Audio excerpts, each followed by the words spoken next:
Thank you. We'll call the November 15, 2021 meeting of the Greenwood Board of Public Works and Safety to order at 5:30 p.m. Sonia, give us a roll call, please. Mr. Rutherford. Here. Mr. Colvin. Here. Mr. Hoover. Here. The minutes of the regular session of November 1st, our last meeting, have been distributed to members of the board. Any corrections, additions, or deletions from staff? Hearing none, is there a motion to approve them as presented? So moved. Second. Further discussion? Seeing none, all in favor say aye. Aye. Motion passes. First on our agenda tonight is Joseph and Robin Lightfoot, 1151 Station Drive, Lot 44, with an encroachment request. Are Mrs. Lightfoot online with us? Is that the visual video? Visual video. Could be. Yes, we are here. Okay, thank you. Good evening. Good evening. We have in front of us an fence encroachment request. Mr. Lightfoot, why don't you tell us what you're wanting to do? Basically, we want to continue our fence over the drainage easement in the back of our property. We've been presented with a memo from Jeff Weaver dated 11/8/2021, outlines some recommended conditions from our engineering division. Have you seen that? I got an email today. I would have to pull it up on my phone, but I believe it's the same thing that you're talking about. Okay, the engineering division is recommending approval of your request subject to 3 conditions. And the first of those is that the fence be constructed to allow for adequate drainage. And what's important is that if the engineering division or the stormwater division of the city finds that a drainage issue has been created, then you will be responsible to correct that drainage issue. If that's a condition that we approve, would that be acceptable to you, Mr. Lightfoot? Yes, that is acceptable. Another one is that if there's any work that needs to be done within the easement by any of the utilities or the city, and that you would be responsible for removing and replacing the fence as necessary at your expense. Again, is that a condition that would be acceptable to you? Absolutely, yes. Okay. And finally, just a direction that you notify Indiana 811 prior to installing the fence so that all the buried utilities can be marked. Will you do that for us? Yes, sir. Okay. Any questions for Mr. Lightfoot? If not, is there a motion for approval? I'll move for approval with those 3 conditions. I'll second. Further discussion? Seeing none, all in favor say aye. Aye. Motion passes. Thank you, Mr. Lightfoot. Good luck with the project. Thank you. Next on our agenda is Kathy Britton, 1813 Vidalia Court, Lot 50B. And we get to see you in person. Good evening. Yes, you do. Thankful to be in person since. Yes, we're glad to have people back with us. You want to do a room addition or patio encroachment request? Tell us what you wanted to do. I want to add onto the back of my house. I don't know if you can tell, it's the one with the little black circles around it back here. I want to add a 16 by 16 room on, and then off to the side of it, a 10 by 10 patio, just for getting in and out of that room.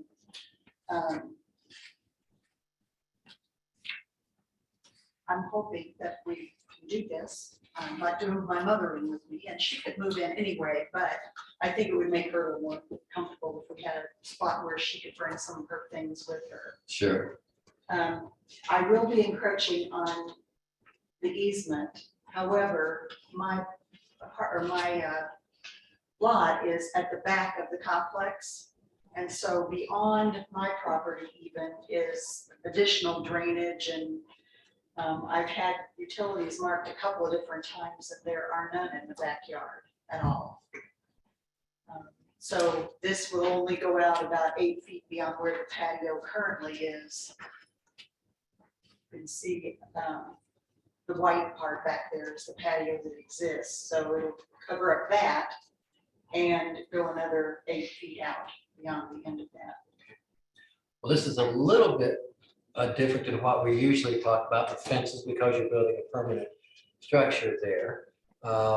Have you received a memo from, I guess, Jeff Weaver? Yes. I Okay, did. and there were some conditions that were possibly being proposed. Yes, Were any of those objectionable to you? I don't believe so. Okay, My builder would take care of making sure the drainage is how it's supposed to be in column 1-1, so. Okay. Daniel, anything out of line other than what's in the memo? Then what's in the memo? No, it's just a unique situation for this case.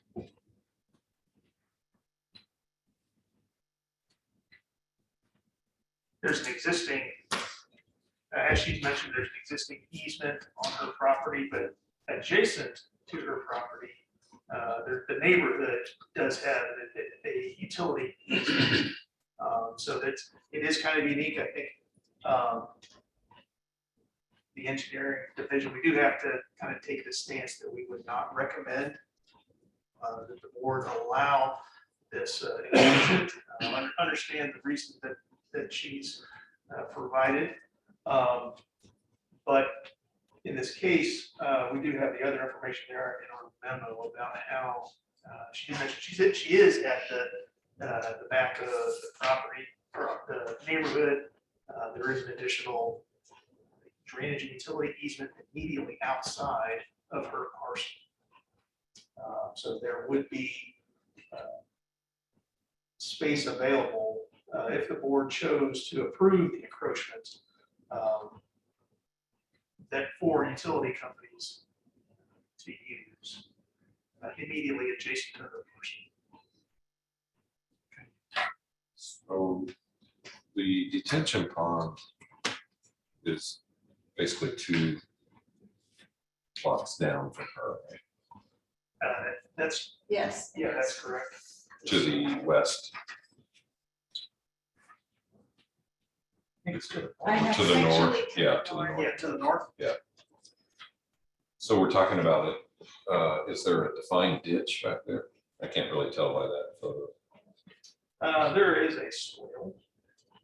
It is closer to that property line, closer to the red. There's also underground stormwater pipe there as well. And the subdivision behind, there is an easement as well. More than likely. More than likely, I don't recall off the top of my head. So this entire area, kind of as it's noted with the handwriting here, is also a drainage and utility easement in addition to this 20-foot drainage utility easement that's within the parcels. So the actual structure that's being constructed, are there any utilities underneath that structure? Or would they be under that structure? There shouldn't be. I've had them come out and mark a couple of different times for other little bare, trees or whatever. And they don't mark anything ever in the backyard. The only thing I know that's back there is my sprinkler system. So. If we granted this, how many feet would that make left over in that easement approximately? It's a 20, so it looks like less than a 10-foot encroachment, right? Depending on where you're looking at it. Approximately, it could be, I guess, If I measured right, it would be about 8 feet at the deepest corner. It looks like it comes out 12 feet there. House, so drainage line. approximating maybe 5 feet. Would be beyond, I think her plan is to have the concrete patio to, I guess, the The north side. north side. Concrete patio here, so this distance would probably be 5 feet if I were just to serve. All utilities are in the front of the property, so there's none of those back there. But It looks like that because it is a unique situation, that with those 2 conditions, it would be accepting. So I would move for approval with those two conditions. I will second that. Further discussion? Hearing none, all in favor of the motion, say aye. Aye. Motion, opposed, same sign? I didn't hear what you said. You said so. Okay. It passes unanimously. Okay. So will I just get minutes from this meeting? There will be and I minutes can from- get to my yes. representative? Yes, Thank you very much. thank you. Good luck to you.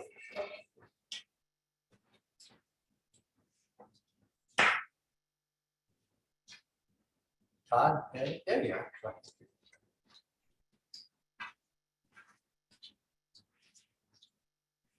Evening, Todd.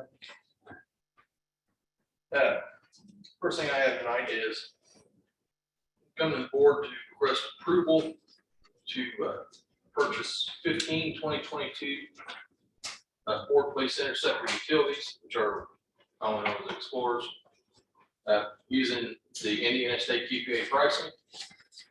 Breakdown on pricing would be, one of them would be at $32,094.37.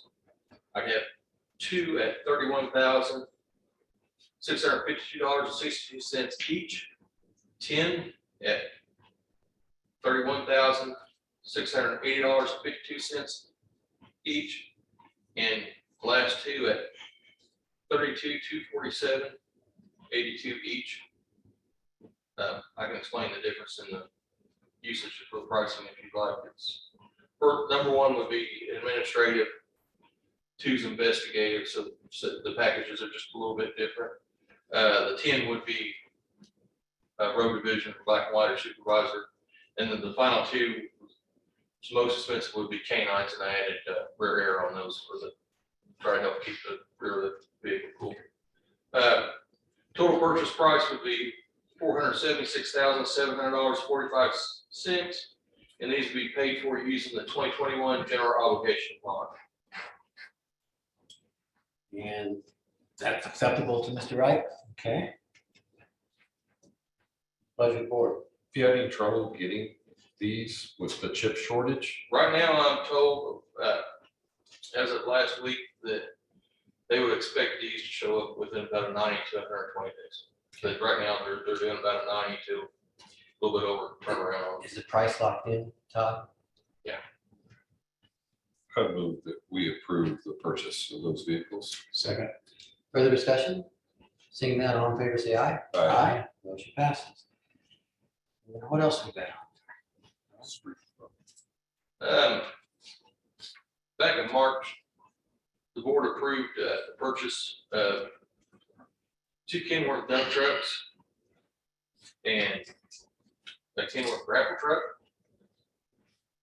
At this time, they've been delayed, pushed back due to chip shortages, part shortages, windshields, other various things they're having problems getting. Kenworth came out, and within the last couple of weeks, because of all the shortages, and they have canceled the remainder of the 2022 order bank, 2022 model year. As of first, and they cut, I believe, the 2023 model year pretty much as far as available order slots down by about 50%. They're still guaranteeing us our three trucks. The difference would be, right now they have filled slots for the first quarter of 2022, which makes them a 2023 model year, which means there will be a price increase on those. Still sourcewell pricing. We do need the trucks. It's actually, it's in a little bit of a bind this winter not having them. With some of the, one of the special one of the trucks was hoping to get rid of in this deal. What, a little different because of the volatility and just had to have bodies put on them and everything being pushed back, the volatility and steel prices and everything right now. Asking actually that if the board would consider approving the 23 model years, we go the first quarter on two dumps and not to exceed price of $185,000, And the one grapple truck had a not to exceed price of $175,000. So if it goes up, $200, we're not back here doing the same thing. Todd, in your memo to us, you said on, I think it was a grapple truck, not to exceed 184,000. Okay, with that. Well, we'll go with 184,000. Wow. I just want to make sure we're talking about the same thing, so. Questions for Todd? Mr. Duncan sitting there saying, I need these, right? I'll move for approval. Second. Back to not to exceed pricing. Yes. Okay. Further discussion? Seeing none, all in favor, say aye. Motion passes. Thank you. Thanks, Todd. I saw Lisa run out.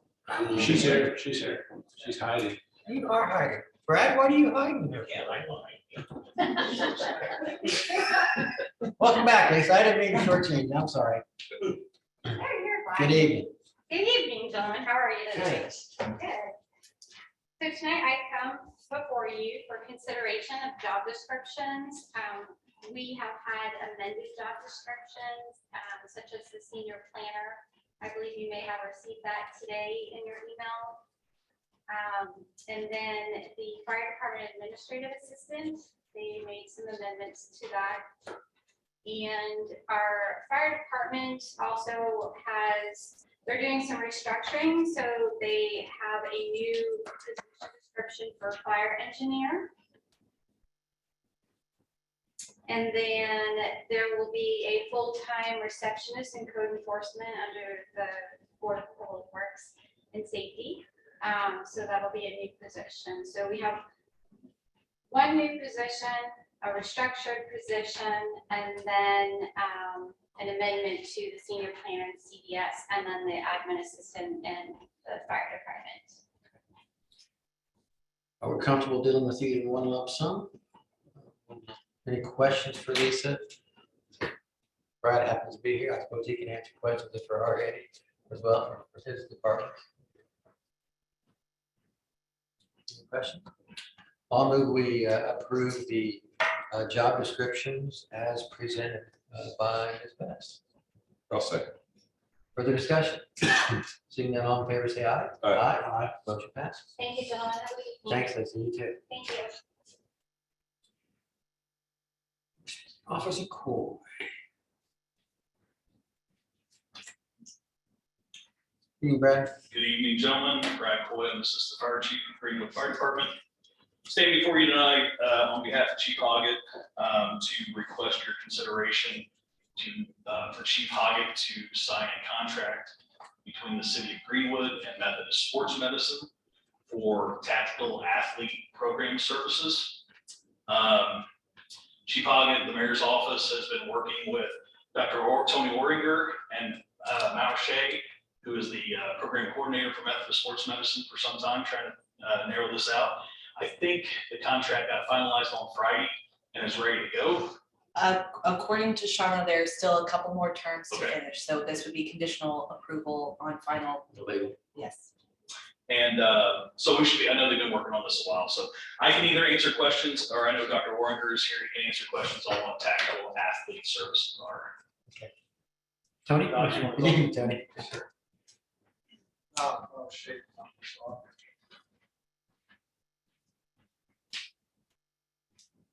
So our tactical athlete program that Methodist Sports put together is having an athletic trainer that's on site that's a kind of a first responder to our firefighters and police department. We currently do a program for Carmel Police as well as White River Township. The goal is to be able to kind of streamline the care that they would have, whether it be a work-related or even a non-work-related injury. So their care is expedited through our practice, but first seen by the athletic trainer that kind of triages that care. And the goal is the cost savings for different municipalities. That a lot of these injuries can be treated on site. The workers aren't having to lose time from having to go to a clinic. They can be treated on site. And they also focus on kind of the general wellness of them, putting in different conditioning programs for them, help lessen some of those injuries as well. Moshe currently directs our White River Township Fire Department, so I'll have her speak a little more on that as well. Thank you. Hi there, my name is Maurer. You're welcome to call me Mo. I am the Toxicology Program Manager at Methodist Sports Medicine. I started as a consultant after I finished my doctorate in athletic training, and I got hired full-time. So in addition to opening programs, I would be opening this program should you proceed with it. I'm also the full-time clinician at White River Township Fire. And so that's where I show up to work every day. It's actually to the fire department, and that is my patient population. I'm responsible for those 130 men and women. What this would look like on the Greenwood side is someone shows up to the fire department for work every day, and that is their entire patient population. So we do annual screenings to see how people are moving versus how they need to be moving to do their job efficiently and safely, so we can prevent them from getting injured. Everyone gets an individualized prevention program. They have full access to the athletic trainer, and that's for personal injury or work-related injury. One thing that we found is we spend more time outside of work than we do at work. And all of those injuries happening outside of work are affecting how much time we can spend at work. So by treating personal injury as well, we've been able to reduce the amount of work comp injuries that we have, which saves money over time. Geographically, where is it at? I mean, Sure. we go see, Yeah, Cheap Pocket, we haven't, honest to gosh, we haven't picked a place out, but it will be within the fire department. And okay, it will be for fire and the police department to use. okay. So And so would they have, would you guys, Tony and Mo, would you have somebody on site that, wherever this place is Yes, that? we would. So one of the we would have an athletic trainer on site, and what we would do as Methodist Sports Medicine is open up that job search and narrow it down, and then we put those people in front of the fire department and police department, because they're the ones that know if they're going to be a good fit there, so they have the final say on that. With that being said, we operate out of those departments so that everyone has access to us very easily, but we get everyone, whether it's fire, police, or their dependents, into Methodist Sports Medicine within 24 to 48 hours if they do need care. So we're cutting out that whole, let's go to med check, let's wait 6 days for an MRI, let's wait 5 days for it to be read. And instead, all of that's getting done in 48 hours. And that's the facility there on County Line Road? Yeah, we have multiple facilities, yes. So the one closest to Greenwood Fire would be the one on County Line Road. Questions? What's the cost of this? I do not have the final contract. You know what we came up with, Tony? So typically what the cost on that, typically what the cost would be, it'd be a shared cost center between Methodist and the city of Greenwood. I know the first year we talked about covering the full cost. The first year you see what the cost benefits would be to the city. And then after year one, it would begin a 50-50 split for a 2-year contract after that. So Now, is that the cost for the? So essentially what that would be the cost of the athletic trainer or the employees that are there. So based on the numbers, one athletic trainer per 130 people is about the max. So you're looking at police and fire. So we're taking that first year, is kind of ramping this up to see exactly how many people would be and what the exact cost would be. So typical cost on an athletic trainer can be anywhere from 60 to 80,000. So it'd be somewhere in that price range. I believe that's outlined in the contract, if I remember correctly, not to exceed a certain amount within an annual year. Yeah. I can cover that a little bit more thoroughly. So what we tell people to plan for is between $35,000 to $50,000, not to exceed $50,000, that number that Dr. Orger is referencing. The split cost model would be if the salary of the athletic trainer and their benefits is $80,000, then MSM is going to absorb 40, and then we would charge 40 for that. It can be billed quarterly, monthly, yearly, whatever works best for you. It's important to note that anytime that a firefighter, police officer, dependent is seeing the athletic trainer on site, there's no bill generated for that. Not for the department, not to the employee. The only time bills start to happen would be for personal injury. It's billed to the person's personal insurance if they see a physician. If it's for work comp and they're seeing a physician, then it's billed to work comp. But anytime you're seeing the athletic trainer, everything's going to be documented, very secure medical record system, everything like that, but there's no bill going anywhere. And Chief Coy, this is something that you're recommending with the? Yeah, absolutely. I know Chief Hoggett is, he has a background in sports medicine. I was just talking to Dr. Oringer. I'm actually an athletic trainer myself. 21 years ago, I worked for Methodist Sports Medicine, and they didn't pay me that kind of money then. So that's why I became a fireman. So, Not that you're yeah, getting a lot more. absolutely. We hope that it's going to really change the way. I have a feeling they're going to work our tails off, and they're going to make us move better and function better. And so hopefully that'll lead to less injury, which down the road will lead us to a longer career. So I assume this is any motion we make, if we approve it, is going to be subject to legal department's final review. and approval. I would move to do that, just as you said. Approval with legal department's final contract. Let's call the second. That further discussion. Seeing none, all in favor, say aye. Aye. Motion passed.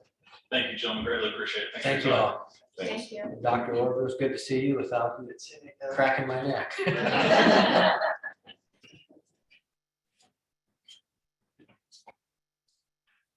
Next on our agenda is Justin Wolshick from American Structurepoint.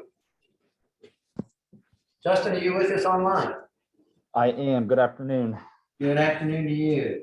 Tell us what you want to do. So we are going for a replat of the WORTHSVILLE Commerce Center Phase 2 at the intersection of Collins Road and Allen Road. We'd originally platted this one for lots 1 and 2, I believe back in March or April of this year.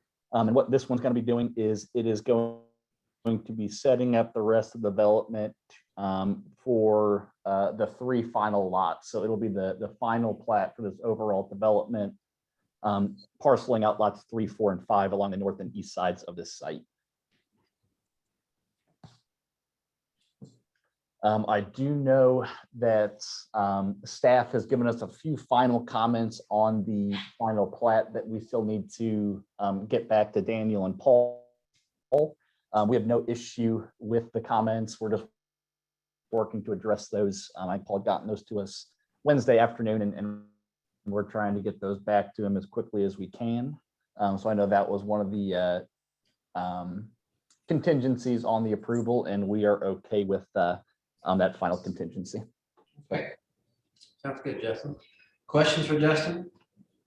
Daniel, anything, nothing out of the ordinary, is there? Okay. Well, I'll move that we accept and execute the final replat for WORTHSVILLE Commerce Center Phase 2, subject to revised replat being reviewed and approved by the engineering and planning. Second. We'll give that to Mr. Russell. Further discussion? Hearing none, all in favor, say aye. Aye. Motion passes. Thanks, Justin. Have a good evening. You as well. Thanks. Mr. Wagner. How are you, sir? Good. The Preserve at South Lake, Section 12. Yes, this is Doug Wagner with Public Development, and here tonight to request acceptance of the builder lot sidewalks that have been completed, and punch list has been completed as well. So we're asking for acceptance of the improvements, acceptance of a maintenance bond, and release of the existing performance. So We have a memo from Paul Peone, gentleman, that outlines a proposed motion. Is there a motion to approve this? Have anything further? I would move we approve the request subject to that memo.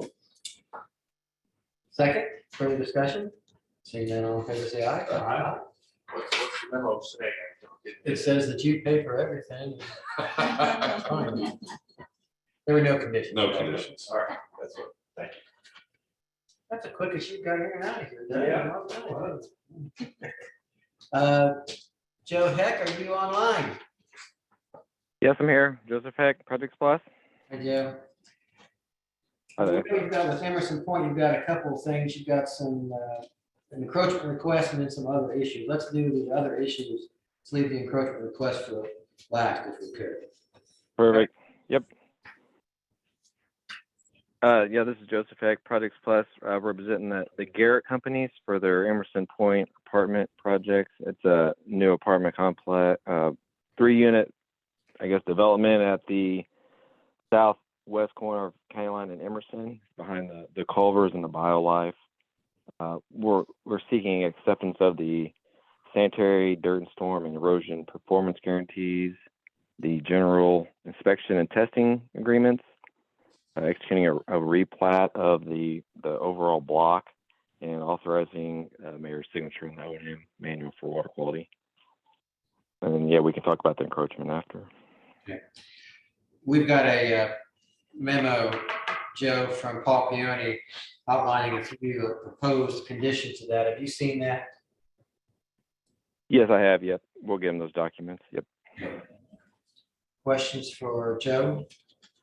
Questions for Daniel? Anything different than what's in Paul Pioni's memo? Daniel? Okay. What's the overall height of these buildings that will be built? You know?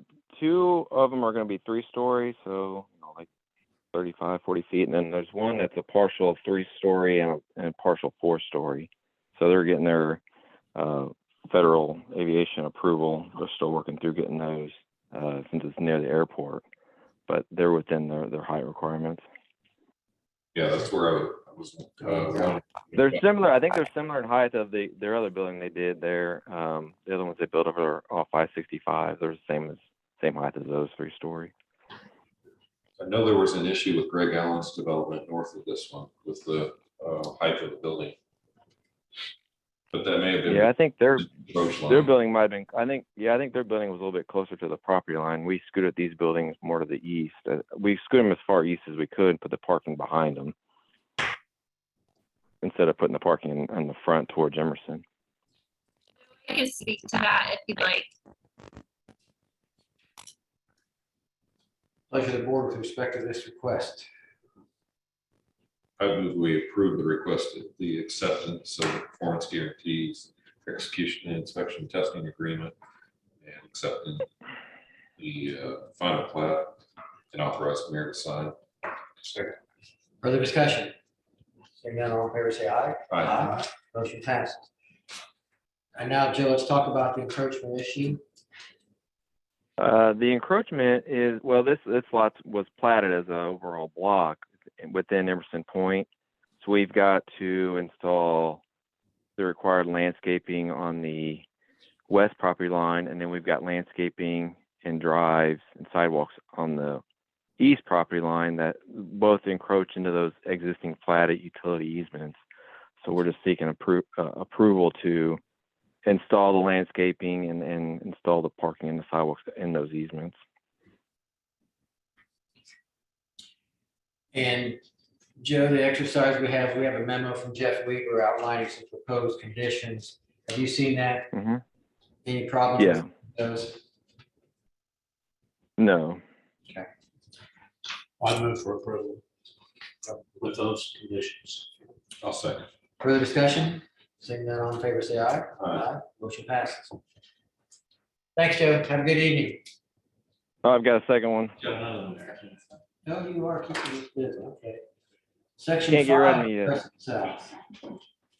Yeah, this is an oldie but goodie. We're bringing it back, finally closing it out. Joseph Heck again, Projects Plus. I'm here for ETB Precedent Partners. It's for their Block 7 at the southeast corner of Main Street and Graham. This site they had installed infrastructure for the whole block, I believe in 2015, 2016, and it just kind of has been sitting. And we're trying to finish up the paperwork to get the plat recorded. So we're here seeking acknowledgement of the completion of the improvements, acceptance of the improvements, and we're asking for a waiver for the maintenance guarantees since the site was built more than 3 years ago. The as-bills were submitted in 2018, and then releasing of the performance guarantees and acceptance of the replat of that block. So that's what we're here. And I think I need to add one more item that wasn't on here if I can, or see what the process is that I have an O&M manual that I need to get signed also. So I don't know if I can add authorizing the mayor to sign that O&M manual that I need to submit to stormwater.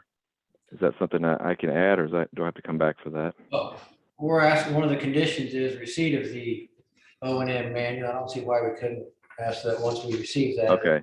Well, I need to get, because, well, we had an O&M manual created back in 2015, but it wasn't on the current format because the stormwater manual changed in 2016, I think. So we had to make another one.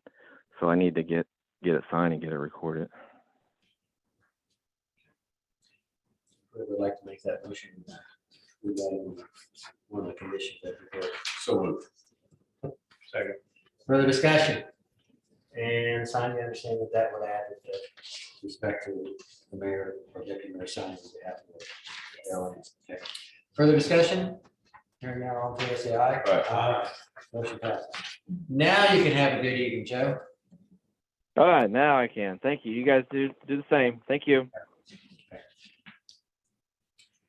Next, Brenda's here for Maurer surveying, I hope, for a Campbell minor plat discussion. Yeah, guys, how you doing? Yes, I am. Yes, it's easy. Yeah, it is. Hey, how you doing? That's what we're doing.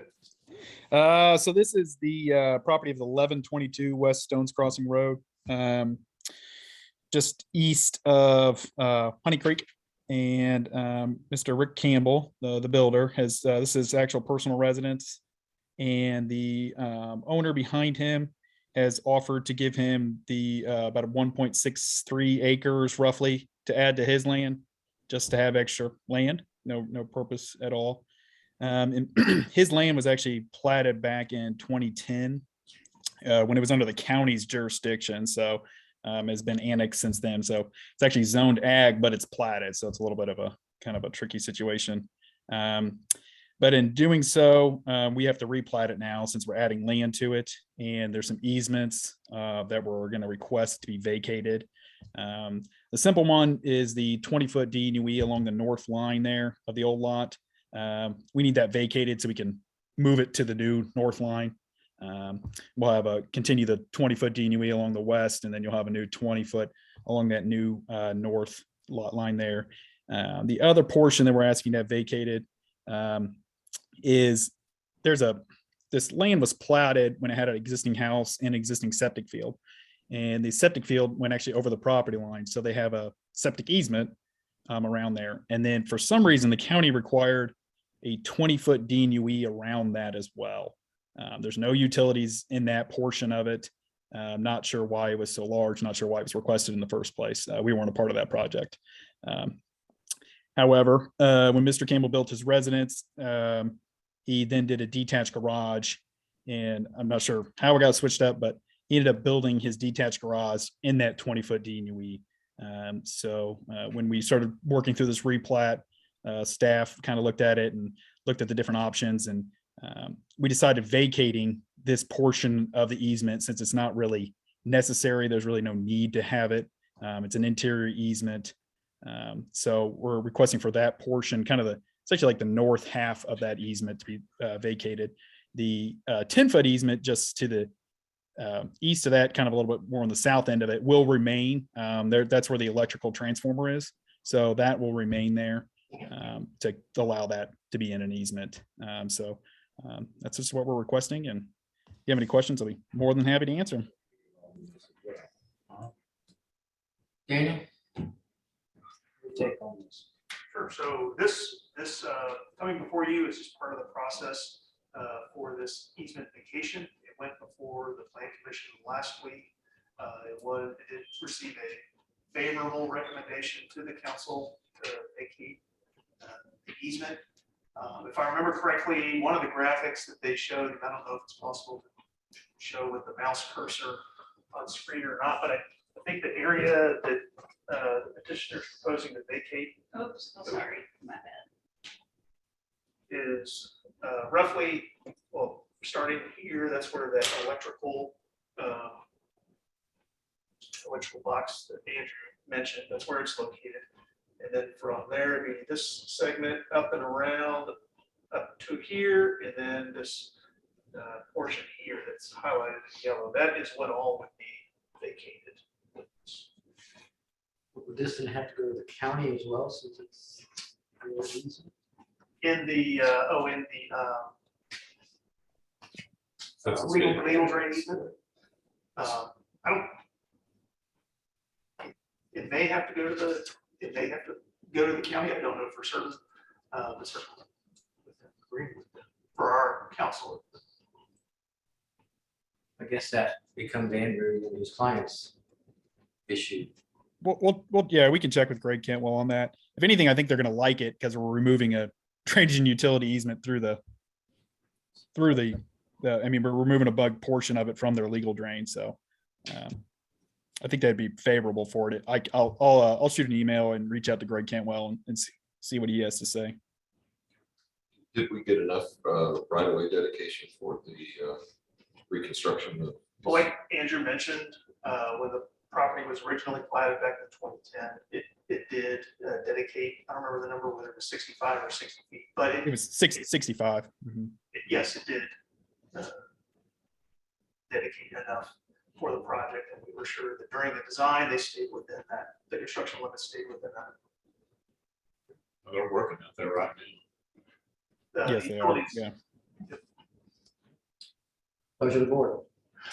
I would move that we approve the request, subject to the conditions in the report. If there are. Didn't see it. There's not a memo. Yeah. Second. Further discussion? Seeing none, all in favor, say aye. Aye. Motion passes. Thank you, gentlemen. Have a good one. You too.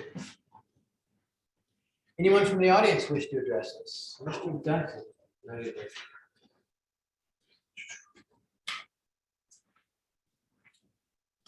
What's up, Kenny? Well, I come before you guys tonight to seek permission to purchase Apex C Meltdown.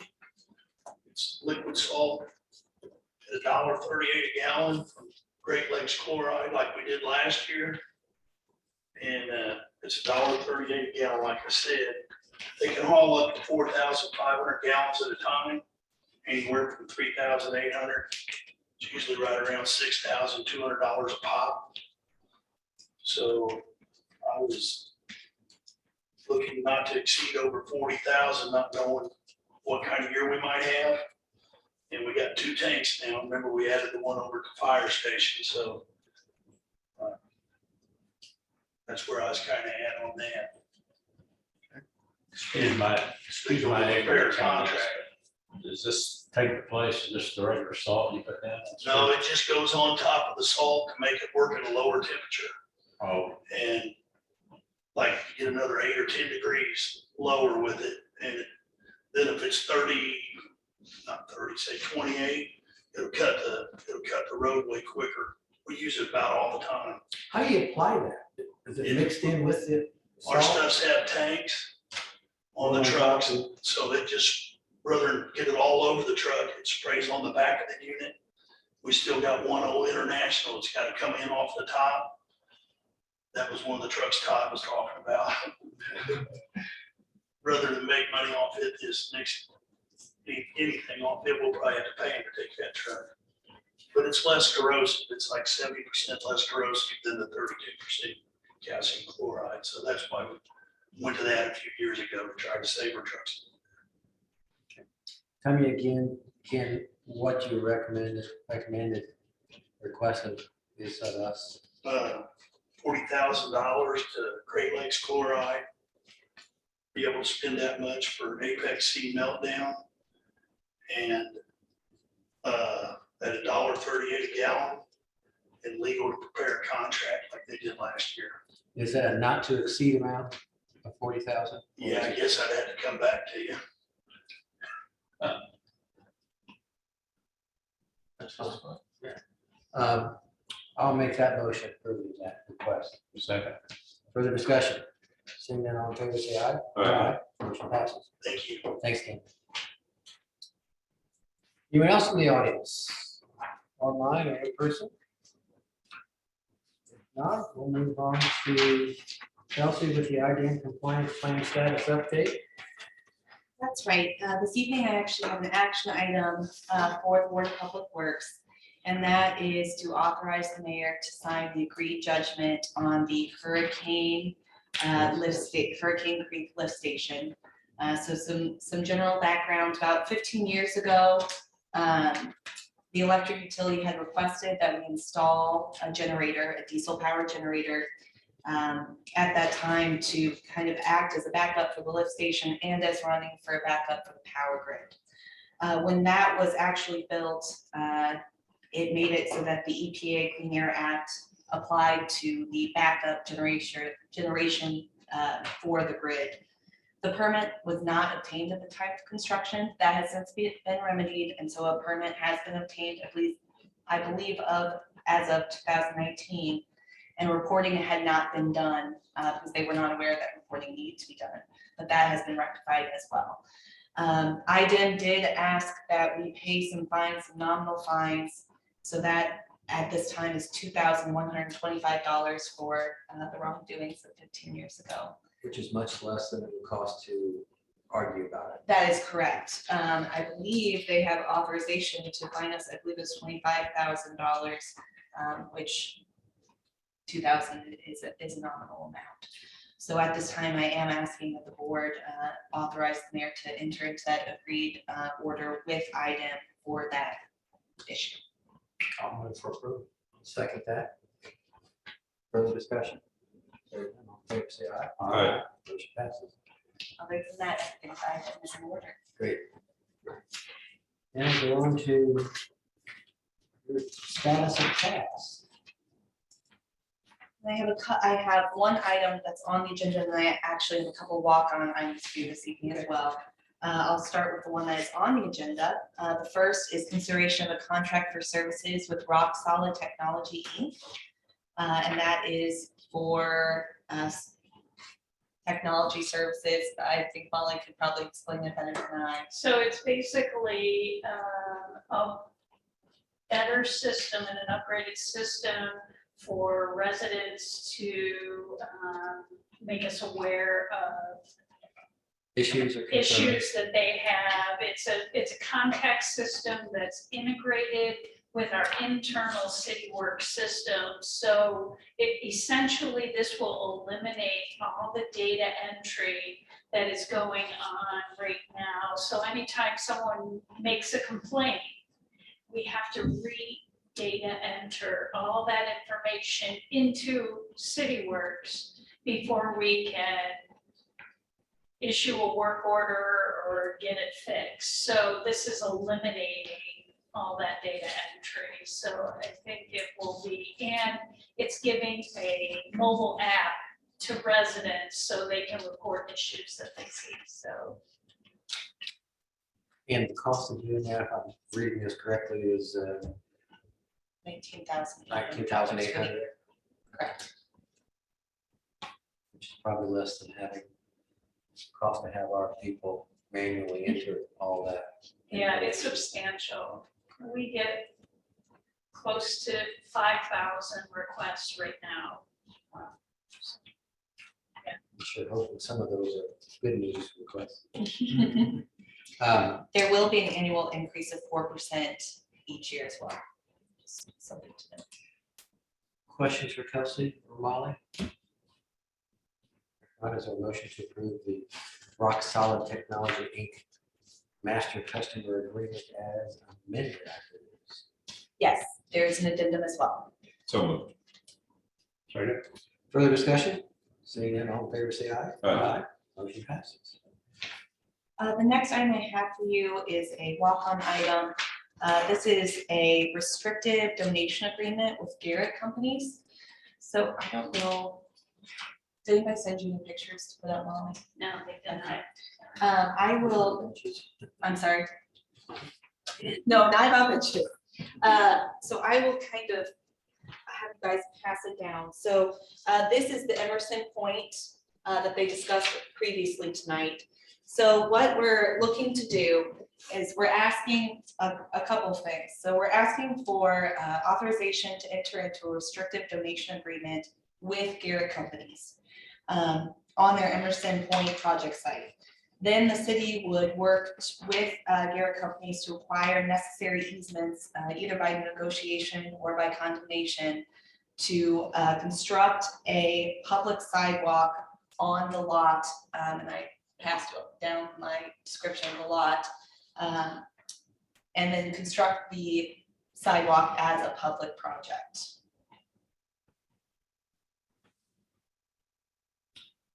what's your department's recommendation? At this time, we are recommending the approval of that, of entering into that restrictive donation agreement and then authorizing the legal department to work with Garrett companies to obtain the necessary easement, either by negotiation or condemnation, and then finally the construction of that public sidewalk. Questions for Kelsey on this? Is there a dollar amount associated with it? I don't Or just believe one? so. I don't believe so. It's just at this time, the restrictive donation agreement. Okay. Pleasure of the board. I'll move for approval. Second. Further discussion? Seeing none, all in favor, say aye. Aye. Aye. Motion passes. Thank you. The final item I have for you is a contract for services with Subsurface of Indiana Inc. We are asking for a contract for a not to exceed amount of $50,000 with Subsurface of Indiana Inc.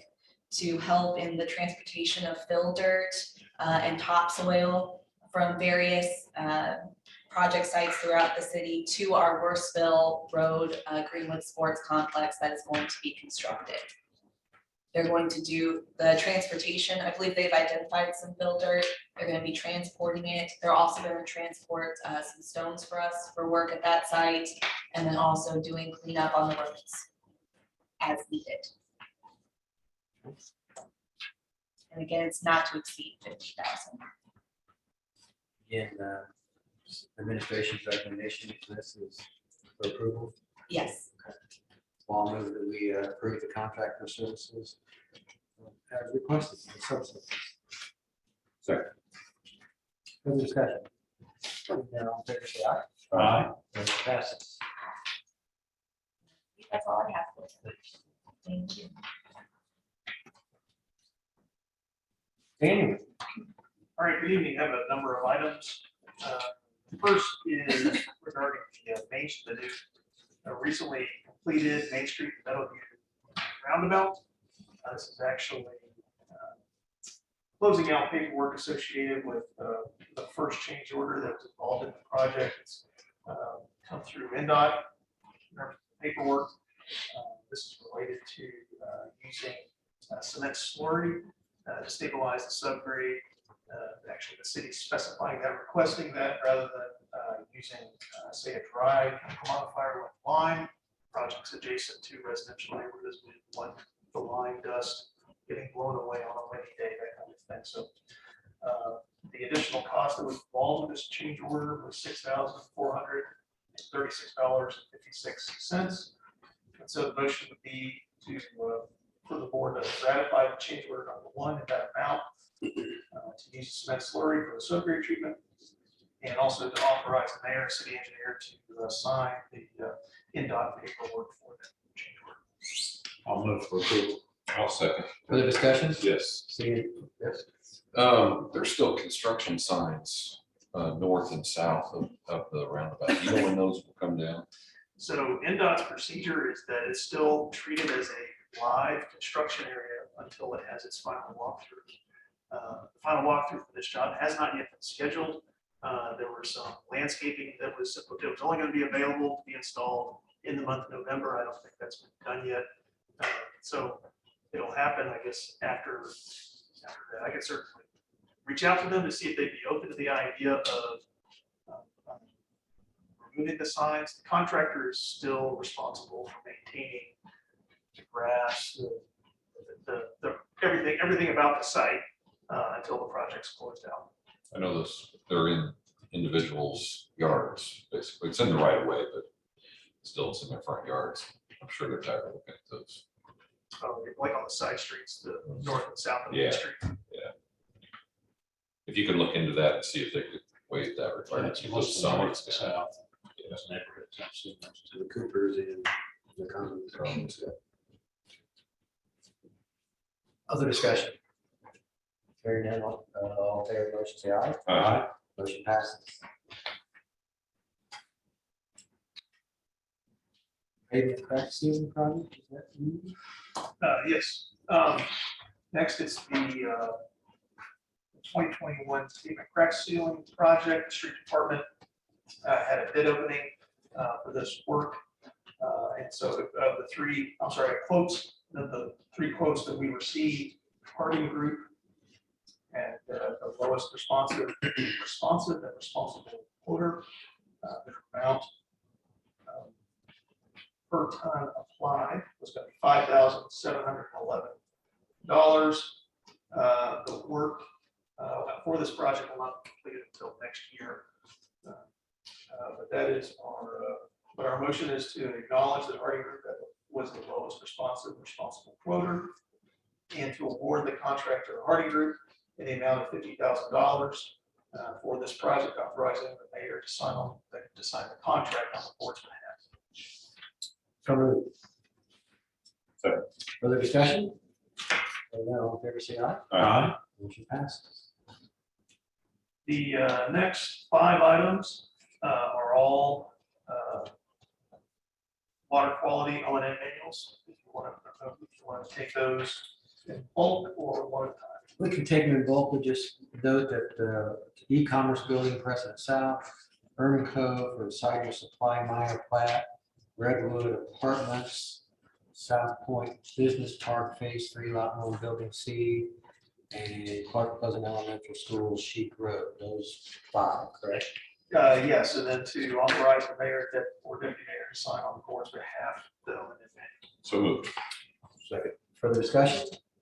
Seeing none, all in favor, say aye. Aye. Motion passed. Last item is sanitary sewer service special. So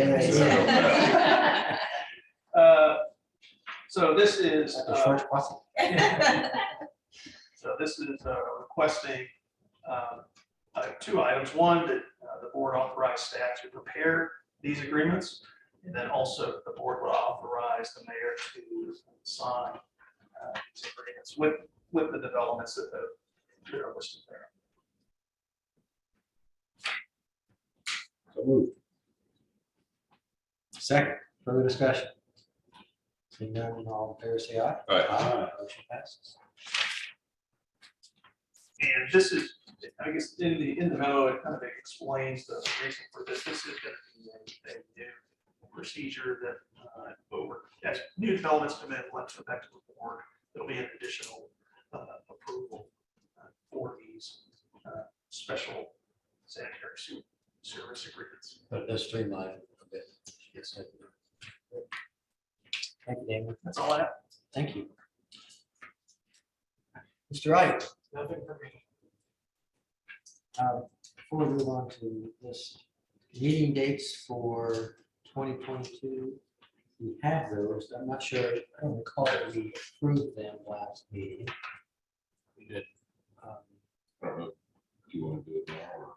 I guess we can do it in December. I just didn't want to forget if it's taken on. So, and Mr. Campbell will probably be dealing with council meeting dates soon too. Are you comfortable with it? Yeah. That's I'm just fine with the ones presented. okay. Let's do it now. And it's January 5th, 19th, February 7th. I think you all know what they are. And Sonia, you have Sonia. That's what we're going with. That will be our meeting schedule for 2022. I'd like to get a printed copy. Okay. I'll make that motion. Is there a second? Second. Second. Further discussion? Seeing none, all in favor, say aye. Aye. We beat the council to it, so. Okay. I'll move for approval of the claims as presented. I'll second that. Further discussion? Hearing none. All in favor, say aye. Aye. Motion passes. Thank you all.